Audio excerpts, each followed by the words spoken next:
Bismillah. Al-kalamu sifatu ma'na.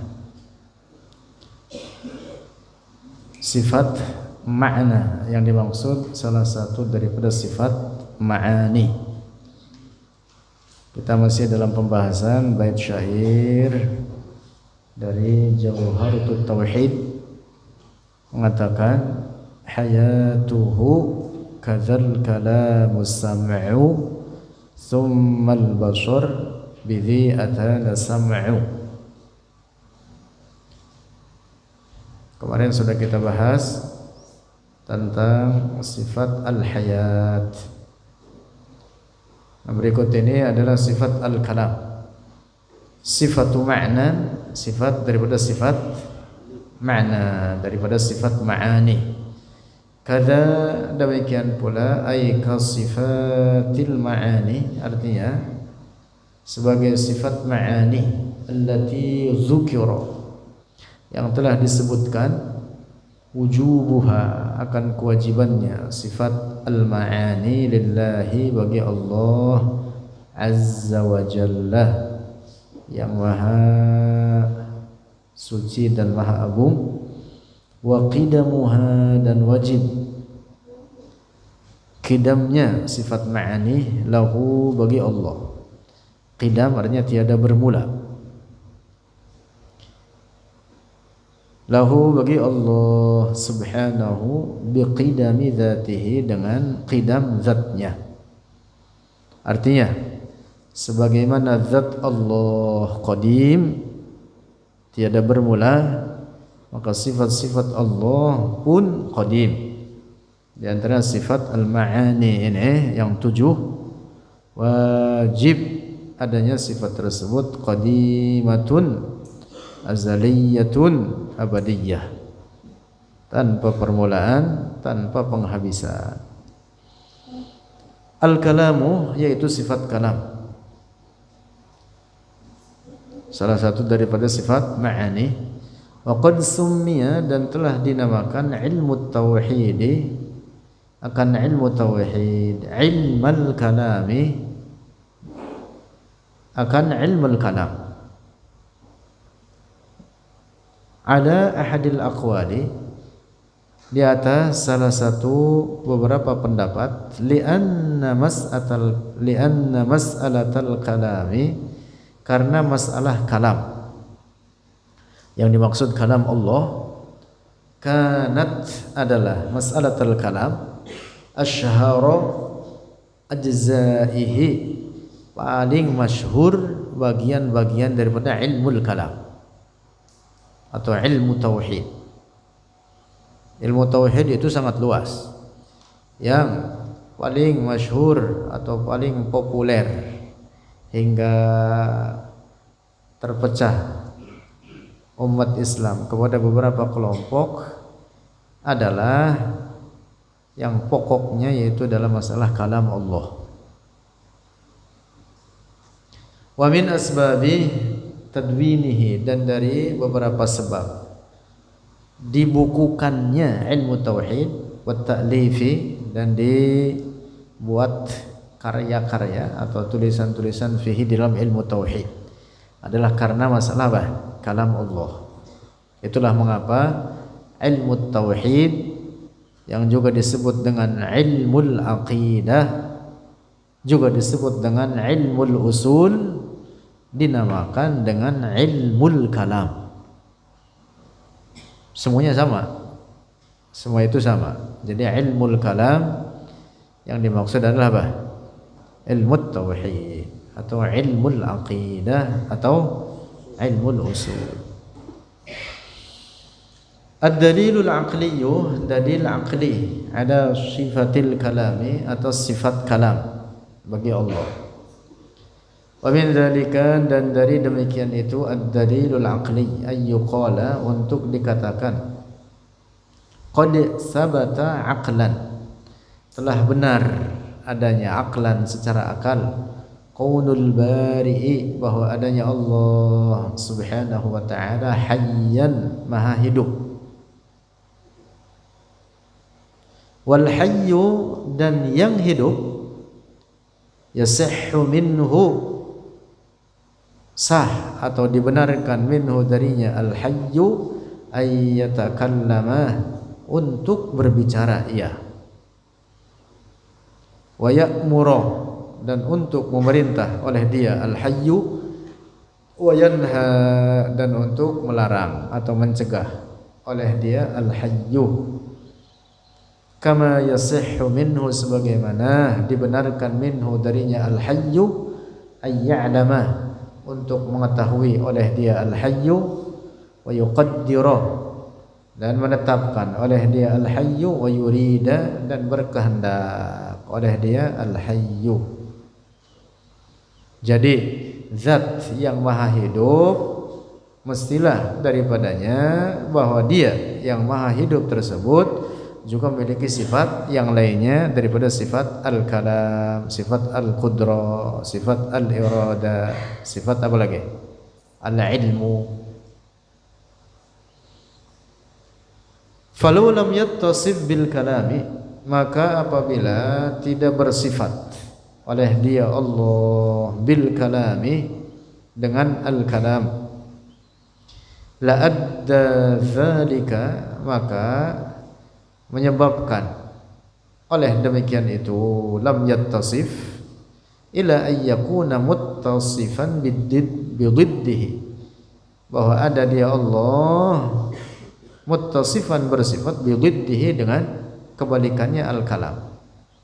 Kalau Allah tidak memiliki sifat kalam, berarti Allah bersifat dengan kebalikannya. Wa huwa, dan dia bididdihi al-kharasu, yaitu bisu, wal ayyu, sama maksudnya al ayyu itu apa? Bisu, gagu, maksud kita apa lagi itu, dan semacamnya.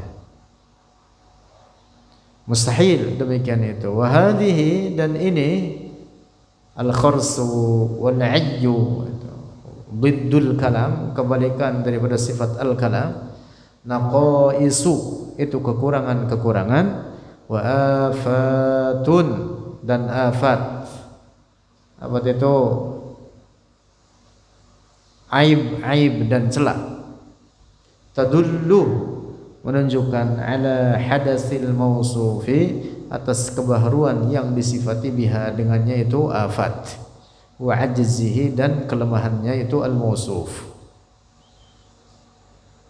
Falam yajuz aqlan, maka tidak boleh aqlan, secara akal, wasful bari'i, bersifat dia Allah bi syai'in, dengan sesuatu, minha, darinya itu an-naqais atau al-afat, wa wajaba, dan wajib, ayyakuna, bahwa ada dia Allah mutakalliman, maha berbicara.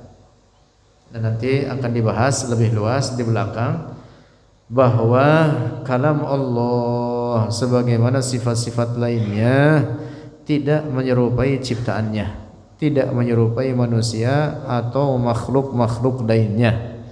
Sifat kalam Allah bukan huruf, bukan suara, bukan bahasa. Lahu kalamun laisa kal ma'rufi jalla 'anil aswati wal hurufi. Lahu, baginya Allah, kalamun, sifat kalam, laisa kal ma'rufi, tidak seperti yang kita kenal. Maksudnya di antara kita, jalla, suci dia kalam Allah, 'anil aswati, dari segala suara, wal hurufi, dan segala huruf-huruf. Kalam Allah yang dimaksud sifat kalamnya bukan huruf, bukan suara, dan bukan bahasa. Lanjut, ini kita masih berbicara dalil. Penjelasan tentang sifat kalam nanti ada di belakang. Ini masih berbicara tentang wajibnya sifat kalam aqlan wa syara'an, secara akal dan secara syara'. Secara syara' berikut ini. Ad-dalilun naqliyu, dalil naqli, atau disebut pula dengan ad-dalilu syar'i, sama maknanya. Ada sifatil kalami, atas sifat kalam. Fanususu syar'i, maka nas-nas syara' mashhunatun, dipenuhi, bima yusbitu, dengan apa yang menetapkan, oleh ma, bima dengan sesuatu, yusbitu yang menetapkan, oleh ma atau sesuatu tersebut, sifatal kalami, akan sifat kalam, lillahi, bagi Allah azza wa jalla. Ada banyak dalam Al-Quran.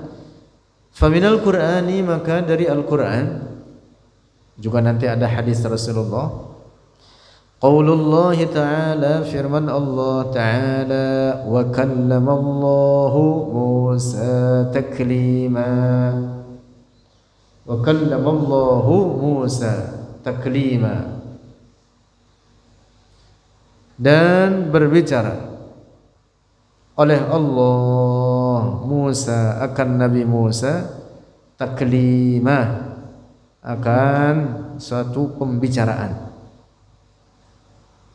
Ini ayat dalil bahwa Allah memiliki sifat kalam,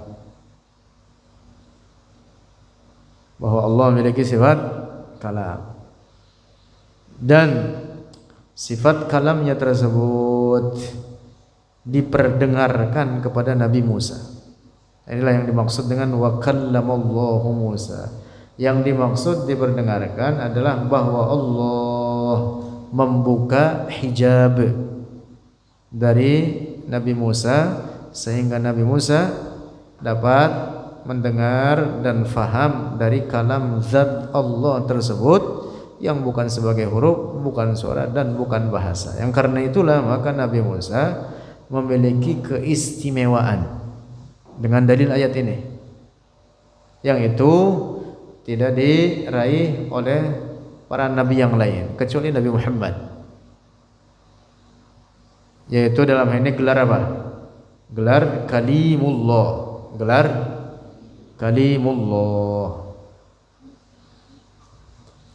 Lanjut, wa qauluhu, dan firman Allah, dalil lainnya, azza wa jalla,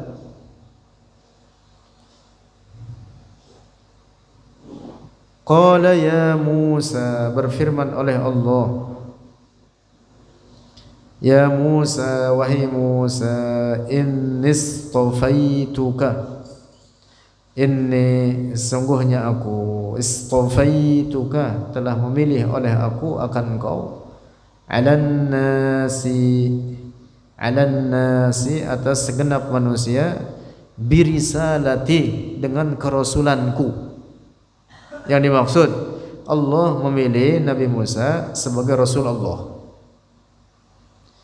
wa bikalami, dan dengan kalamku. Di sini letak keistimewaan Nabi Musa. Allah menjadikannya sebagai kalimullah. Ini yang dimaksud dengan innistafaituka birisalati wa bikalami.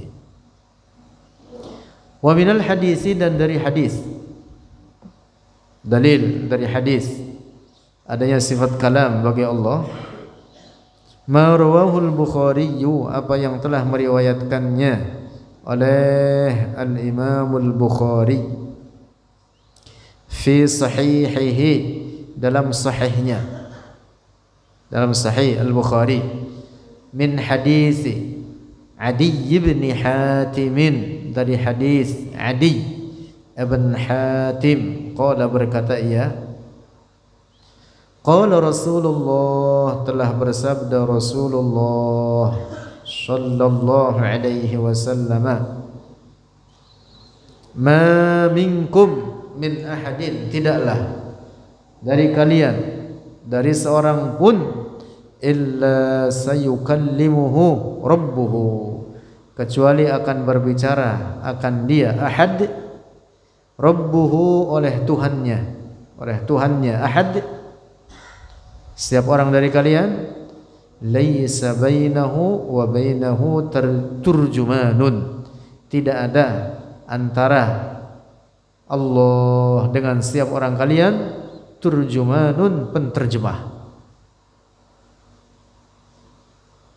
Wala hijabun, dan tidak ada hijab, penghalang, yahjubuhu, yang menghijabnya, yang menghijab bagi setiap orang dari kalian. Yang dimaksud adalah nanti ketika hisab, semua makhluk manusia dan jin dihisab oleh Allah, maka yang menghisabnya adalah langsung oleh Allah, yaitu bahwa Allah memperdengarkan kepada setiap orang dari mereka akan kalamnya, yang bukan huruf, bukan suara, dan bukan bahasa. Karena itulah maka hisab tersebut peristiwanya sangat cepat. Allah berfirman, wa huwa asra'ul hasibin. Itu menunjukkan bahwa kalam Allah bukan huruf, bukan suara, dan bukan bahasa. Hanya saja bedanya, orang-orang mukmin ketika mendengar kalam Allah mereka gembira, mereka bersukacita.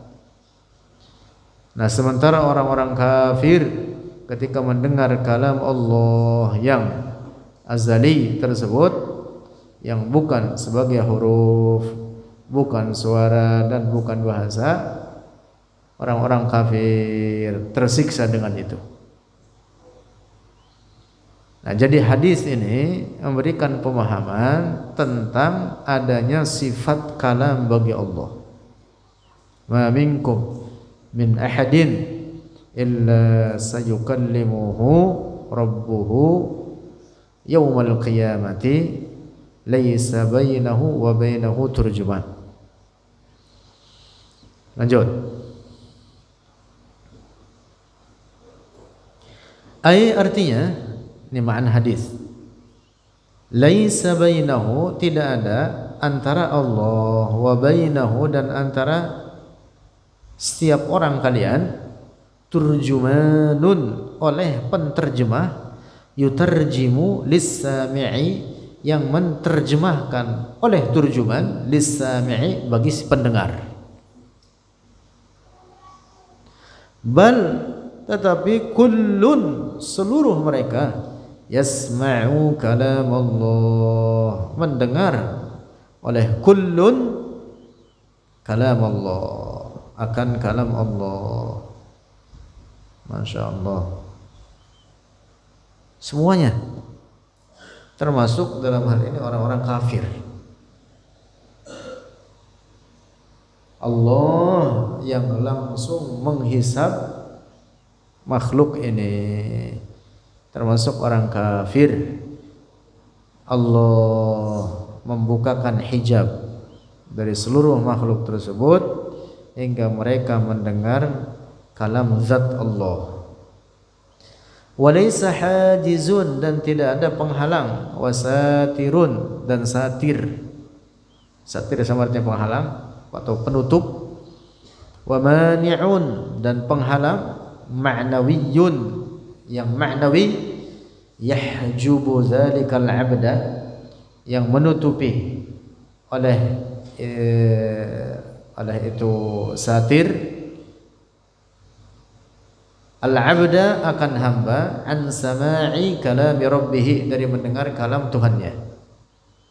Tidak ada hijab, tidak ada penghalang. Penghalang dimaksud sini adalah penghalang maknawi, bukan penghalang tembok, bukan penghalang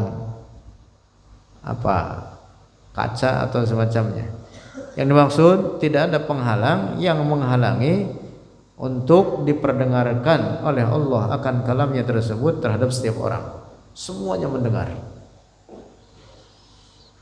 Wa qad naqala, dan telah menukil ijma'al ummati, akan ijma' umat Islam, ala dzalika, akan demikian itu adanya sifat kalam bagi Allah, Al-Ghazali, oleh Imam Al-Ghazali, wal Amidi, dan oleh Al-Amidi, wal Adud Al-Iji, dan Al-Iji, Aduddin Al-Iji wa ghairuhum, dan selain mereka para ulama terkemuka dari kalangan ulama ahli sunnati wal jamaah menetapkan bahwa telah ada ijma', kesepakatan para ulama bahwa Allah memiliki sifat kalam, dan ijma' adalah hujjah, dalil setelah Al-Quran dan hadis. Nah, sudah disebutkan di atas dalil adanya sifat kalam bagi Allah dari Al-Quran, hadis, dan kemudian ijma'. Dengan demikian siapa yang mengingkari sifat kalam ini dia dihukumi kafir. Seperti pendapat Mu'tazilah. Ada kelompok namanya apa? Mu'tazilah. Mereka mengingkari sifat kalam Allah, juga mengingkari sifat-sifat lainnya bagi Allah. Kata mereka Allah tidak memiliki sifat-sifat, termasuk sifat kalam. Itu keyakinan kufur, pengingkaran terhadap sifat-sifat Allah yang mujma' 'alaiha atau al-muttafaq 'alaiha, yang disepakati atas sifat tersebut adanya bagi Allah dengan ditetapkan oleh Al-Quran, ditetapkan oleh hadis Rasulullah, ditetapkan oleh ijma'. Maka siapa yang mengingkarinya dia menjadi kafir. Nauzubillah. Lanjut. Walana, dan bagi kita, fi basti mas'alati sifatil kalami, dalam penjelasan luas masalah kalam Allah atau sifat kalam Allah, syarhun adalah syarah atau penjelasan limasaila katsiratin, bagi beberapa masalah yang banyak, awda'naha, yang telah kami cantumkannya akan itu masail, fi mabahisa iddatin, dalam beberapa bahasan yang banyak, ta'tika tiba'an, akan datang, akan kau tiba'an, mengikuti. Nanti akan dibahas selanjutnya ini ke belakang dari pensyarah Jawharatul Tauhid ini, yaitu Syekh Jamil Halim, lebih luas terkait dengan kalam ini, beberapa halaman ke belakang, cukup panjang ya. Qasduna, tujuan kita, an nubayyinah, untuk menjelaskan oleh kami, biha, dengannya mabahis, al-haqa'iqa, akan kebenaran-kebenaran, wa nuzhira, dan menampilkan atau menampakkan oleh kami, biha, dengannya mabahis, ad-daqa'iqa, akan rincian-rincian, muayyadatan, halnya dikuatkan, bisyawahidi, dengan dalil-dalil, al-mansubati, atau dengan bukti-bukti yang ditegakkan, wal adillatil aqliyati wan naqliyatil matlubati, dan dengan dalil-dalil aqli dan dalil-dalil naqli atau syar'i, al-matlubati, yang dituntut atau yang diharapkan darinya. Falal tifata, maka jangan pedulikan, jangan memandang oleh engkau, ba'da dzalika, setelah itu, ila syaghabi musyabbihin, kepada keras kepala seorang musyabbih, musyanni'in, yang buruk, yang mencaci maki oleh dia, mencaci maki oleh musyabbih, au mu'anadati jahulin mutahadzlikin, atau kepada pembangkangan, jangan kau hiraukan, jangan kau pandang mu'anadati jahulin, pembangkangan seorang yang bodoh, mutahadzlikin, yang pura-pura cerdas, yang pura-pura pinter, wa'adallahi tuklan, dan terhadap Allah kita berserah. Ada dua kelompok sebelum kita bahas ini nanti karena panjang ya.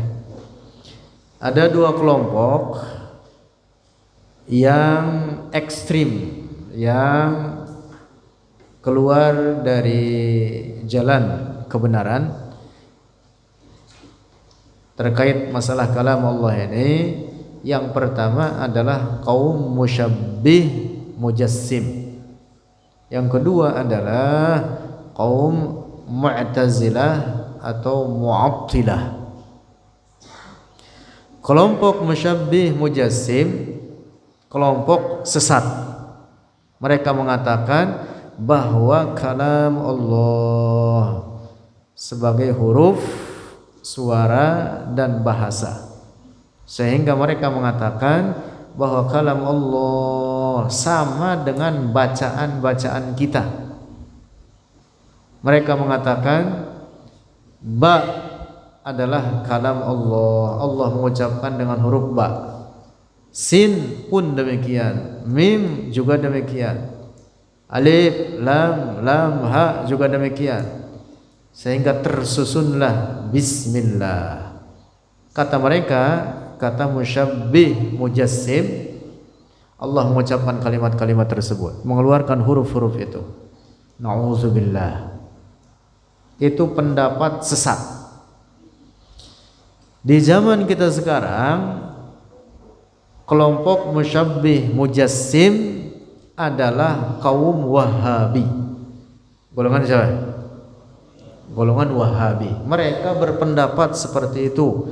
Itu pendapat sesat dan bahkan keyakinan kufur, karena di dalamnya penyerupaan Allah dengan makhluknya.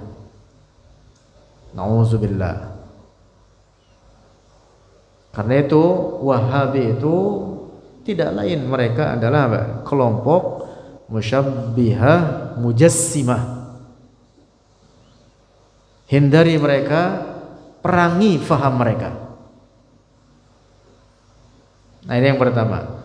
Lalu yang kedua, yang juga kelompok sesat, berseberangan dengan kelompok musyabbihah mujassimah, tapi sama sesatnya, tapi berbanding terbalik, yaitu Mu'tazilah atau disebut pula dengan Mu'attilah.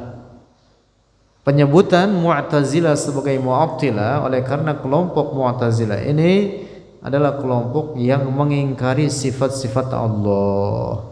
Mu'attilah artinya kelompok yang menafikan sifat Allah. Ta'til itu artinya menafikan sifat-sifat Allah. Jadi mereka mengingkari adanya sifat-sifat bagi Allah, termasuk dalam hal ini sifat al-kalam. Kata mereka Allah tidak memiliki sifat kalam, juga tidak memiliki sifat-sifat yang lain. Tidak boleh ditetapkan adanya sifat bagi Allah. Ini namanya apa? Mu'tazilah. Namanya apa? Mu'tazilah atau Mu'attilah. Ini juga kelompok sesat, bahkan orang yang berkeyakinan seperti mereka jatuh dalam kekufuran, menafikan sifat-sifat Allah yang mujma' 'alaiha atau muttafaq 'alaiha, yang disepakati adanya sifat tersebut bagi Allah. Mengingkarinya adalah kufur.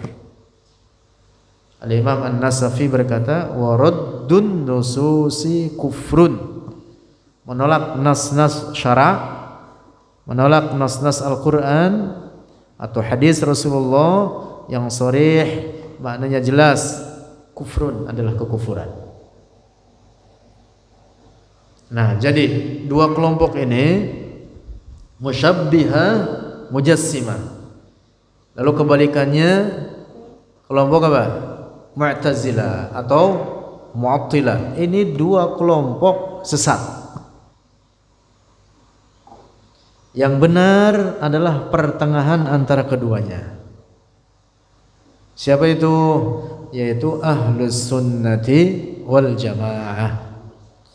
Nah, pendapat Ahlus Sunnah wal Jamaah menetapkan bahwa Allah memiliki sifat kalam. Nah, tadi sudah kita bahas dalilnya dari Al-Quran, dari hadis dan ijma' para ulama. Tetapi kalam Allah bukan huruf, bukan suara, dan bukan bahasa. Sifat kalamnya bukan huruf, bukan suara. Sifat kalam Allah tidak seperti kalam kita. Nah, adapun Al-Quran disebut kalam Allah adalah sebagai ungkapan dari sifat kalamnya. Sebagai apa? Ungkapan yang menunjukkan bagi sifat kalamnya.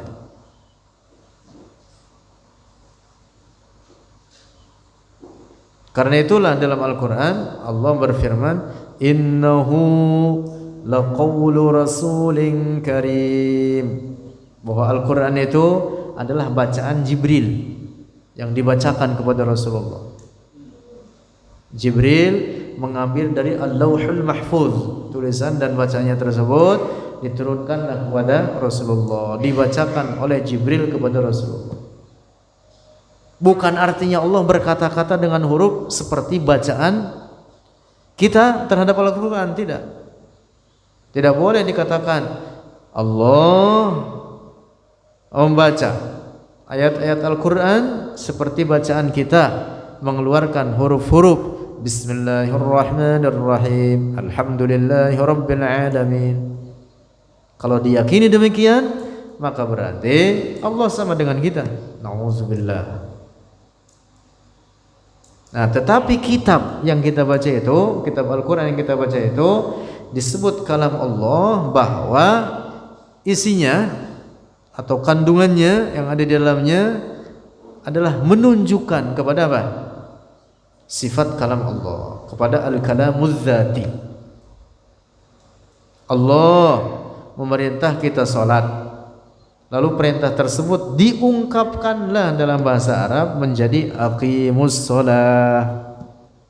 Bukan berarti Allah berkata-kata dengan aqimus shalah.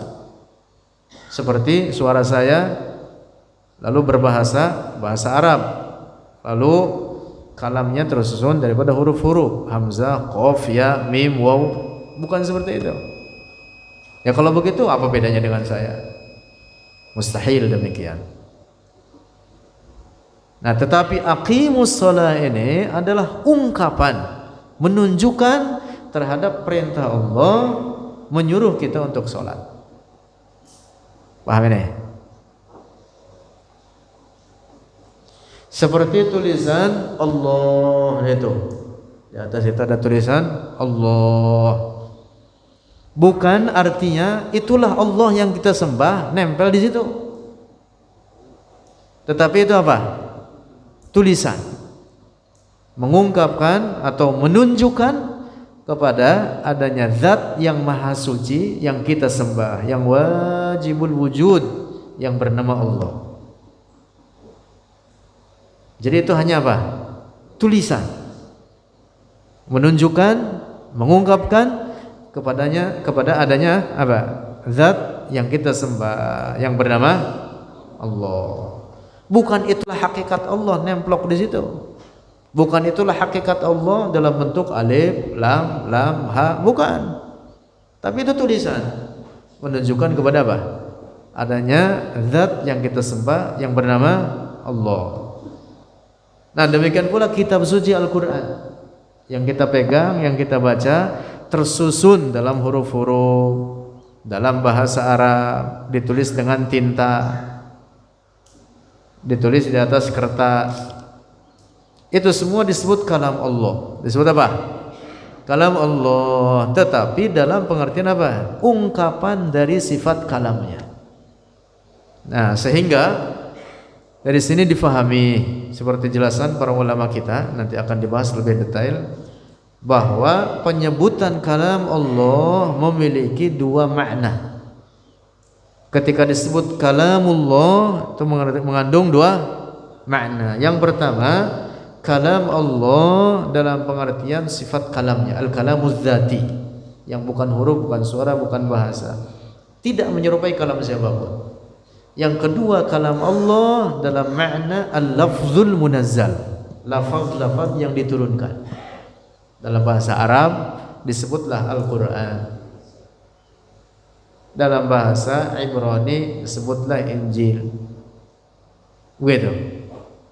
Injil, Taurat, Zabur itu semua disebut apa? Kalamullah. Tentu yang asli dahulu. Yang asli dahulu, bukan Injil muharraf.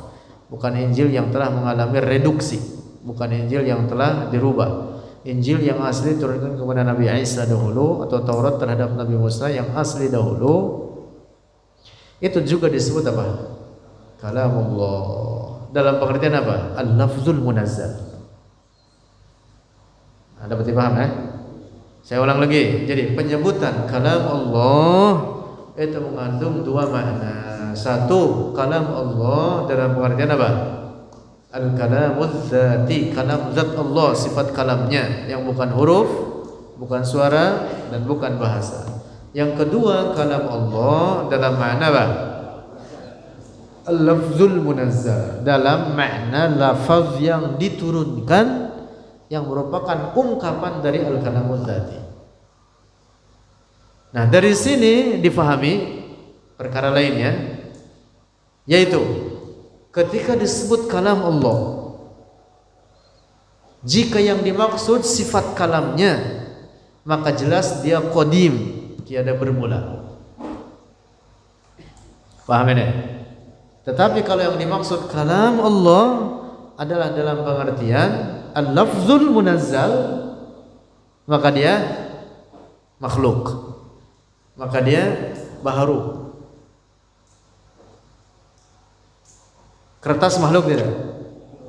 Baharu tidak? Baharu. Bahasa Arab baharu tidak?